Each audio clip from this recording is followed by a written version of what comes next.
Tomar una bebida bien fría para refrescarnos del verano o un café muy caliente en invierno son respuestas muy frecuentes en situaciones cotidianas donde las temperaturas son extremas. De ahí que los términos temperatura y calor normalmente se confundan o incluso se utilicen como sinónimos. Pero desde un punto de vista científico, estos dos términos presentan matices diferentes a pesar de estar relacionados. Por un lado, la temperatura no es más que la manifestación macroscópica del movimiento molecular constante que presentan las partículas que componen cualquier sustancia material en los tres estados de agregación. Es decir, es una medida indirecta de la energía interna de la materia, de forma que una mayor agitación microscópica se observa como una mayor temperatura y al contrario. Por otro lado, el concepto físico de calor está relacionado con la transferencia de energía térmica entre dos cuerpos a diferente temperatura. De este modo, cuando un cuerpo presenta una agitación molecular más elevada que otro segundo objeto, el contacto transmite por colisiones la energía desde el cuerpo a mayor temperatura hacia el de menor contenido térmico hasta que el movimiento particular de ambos objetos son iguales. Situación que se conoce como equilibrio térmico debido a que ambas temperaturas se igualan. Con estos dos conceptos aclarados, es evidente reconocer la equivocación que cometemos, por ejemplo, al calificar una habitación con un ambiente refrigerado por aire acondicionado como fría, ya que en realidad lo que queremos expresar es que la temperatura es baja, una propiedad que es la misma para todo el mundo, pero que se percibe de manera diferente por diferentes personas. De ahí que la sensación de frío o calor dependa de cada individuo debido a la diferencia de temperatura entre el ambiente y su propio cuerpo. En este sentido, debemos tener presente que la temperatura no es una medida del calor o frío de un cuerpo, sino que mide la cantidad de energía térmica que contiene de forma interna sus partículas constituyentes debido al movimiento constante que presentan. Pues bien, la temperatura como magnitud física por un lado y el calor como proceso de intercambio energético por otro son dos fenómenos naturales que se pueden cuantificar mediante dos instrumentos de medida: el termómetro para registrar la primera y el calorímetro para medir los intercambios energéticos en forma de calor. El primero de estos instrumentos es muy familiar para la mayoría de nosotros, pero no todo el mundo conoce su proceso de construcción. Se introduce un líquido como el mercurio, el alcohol o agua con colorante en un fino tubo de vidrio que permite visualizar el aumento o disminución del volumen cuando se pone en contacto el termómetro con el cuerpo cuya temperatura queremos determinar. El problema surge a la hora de señalar las marcas correspondientes a cada valor de temperatura, pero la solución se encuentra en utilizar dos valores establecidos como son la fusión del hielo y la ebullición del agua, de forma que estos dos puntos de referencia permiten dividir el tubo en una serie de unidades todas iguales. De esta manera se han construido las tres escalas de temperaturas más comunes: la centígrada, la Fahrenheit y la Kelvin, cada una de ellas con unos valores de referencia y unas divisiones diferentes, pero todas con el mismo fundamento físico y una relación matemática que permite transformar los valores de temperatura de una a otra escala. Destacar que tanto la escala centígrado Celsius como la Fahrenheit se expresan en grados, mientras que la escala Kelvin tiene como unidades de medida los Kelvin, no los grados Kelvin. En cuanto al otro instrumento de medida descrito, el calorímetro, consiste en un recipiente cerrado cuyas paredes están hechas de un material especial que aísla su interior de cualquier entrada o salida de energía, de forma que todos los intercambios energéticos que se producen dentro se mantienen aislados del exterior y con ello se registran como variaciones de temperatura con el termómetro del calorímetro. De este modo, se puede cuantificar la energía calorífica en sus unidades, bien julios o más comúnmente calorías, y al igual que ocurre con la temperatura, pueden transformarse sus valores utilizando las equivalencias entre estas dos unidades. El siguiente aspecto que debemos conocer sobre la transferencia de energía calorífica son los efectos que producen en la materia.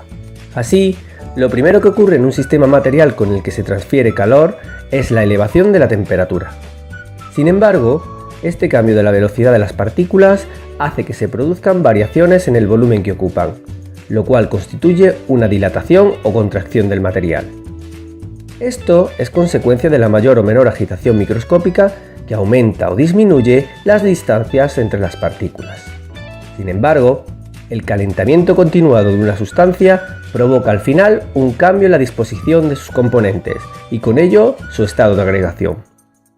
Así, pueden producirse cambios progresivos desde el estado sólido, líquido al gaseoso mediante aporte de energía térmica, mientras que pueden revertirse de forma regresiva si se retira energía a través de un enfriamiento. A pesar de que estos tres fenómenos provocados por el calor parezcan ser independientes,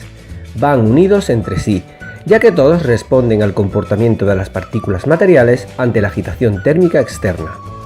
Pero bien es verdad que debe existir alguna forma física que permita tales intercambios energéticos entre las sustancias y las fuentes del calor. Se han descrito hasta un total de 3 mecanismos de transferencia de calor que dependen del estado de agregación del medio material por el que se propagan. Así, comenzamos por la transferencia de calor a través de los sólidos, conocida como conducción, en la que las partículas más próximas al foco calorífico aumentan su agitación que transportan al resto de partículas de forma progresiva hacia distancias alejadas de la fuente, de manera que al cabo de un cierto tiempo se puede alcanzar una temperatura constante en todo el sólido, es decir, se alcanza finalmente el equilibrio térmico. En este sentido, debemos diferenciar entre aquellos materiales sólidos que permiten dicho tránsito y que se conocen como conductores térmicos como los metales, de aquellos como el plástico, la madera o el corcho que dificultan la conducción y que se denominan aislantes térmicos. En segundo lugar, se encuentra la convección, mecanismo de transferencia de calor en medios fluidos, es decir, en los líquidos y en los gases. Como en estos sistemas las partículas tienen alta movilidad, se producen movimientos circulares ascendentes y descendentes llamados corrientes de convección, y que surgen de la disminución de la densidad en las zonas más próximas al foco calorífico por aumento del volumen debido a la dilatación, de forma que al ascender y perder parte de ese contenido energético se vuelve a contraer y aumentar la densidad, con lo que desciende el fluido y vuelve a comenzar este movimiento cíclico. Finalmente, el tercer mecanismo de transmisión de calor se establece cuando no existe medio material sólido o fluido entre la fuente de calor y el sistema afectado, y que se denomina radiación. Este es el proceso por el que la energía solar nos llega a la Tierra a través del vacío del universo. Todo ello gracias a las radiaciones electromagnéticas emitidas por el astro. También puede verse en las conocidas como cámaras térmicas, en la que se pueden registrar las diferencias de temperatura de los cuerpos mediante zonas de diferente coloración. Una vez más, debido a la emisión de radiaciones térmicas que provienen de la materia a diferentes temperaturas. Aunque estos tres mecanismos se hayan descrito por separado, en la mayoría de situaciones reales podemos encontrarnos la combinación de dos de ellos o incluso los tres a la hora de explicar el modo en el que se transmite la energía térmica procedente de una fuente de calor. Para terminar esta lección, debemos describir la forma en la que los seres vivos se han desarrollado y adaptado a la temperatura, así como a sus variaciones dentro de los distintos hábitats de la Tierra. En este sentido, existen organismos que toleran bien amplios rangos de temperatura sin verse afectados en su desarrollo normal y a los que se conoce por el término euritermos. Por contra, existen organismos denominados estenotermos que solo pueden vivir en estrechos márgenes de temperatura, por encima o por debajo de los cuales su supervivencia se encuentra amenazada. Estos dos grupos de individuos dentro del reino de los animales han adoptado diferentes estrategias que les ayuden a lo largo de su vida a responder ante el factor temperatura. Así, existen animales como los mamíferos y las aves que mantienen su temperatura corporal más o menos estable en un valor determinado, a pesar de que su ambiente fluctúe térmicamente. Estos son los animales homeotermos, que se diferencian de los poiquilotermos, como los reptiles, peces y anfibios, cuya temperatura interna está condicionada por la del entorno en el que viven, sufriendo grandes cambios entre el día y la noche o entre las diferentes estaciones del año. A modo de resumen, podemos concluir que la temperatura y el calor no son sinónimos, ya que el primero tiene que ver con la agitación térmica de las partículas, y la segunda con la transferencia de dicho movimiento entre dos cuerpos a diferente temperatura. Transmisión de calor que se detiene cuando se alcanza el equilibrio térmico. Por otro lado, este intercambio energético se manifiesta en primer lugar como un aumento de la temperatura, seguido por una variación del volumen que ocupa el sistema llegando incluso a variar la disposición de sus partículas y con ello el estado de agregación.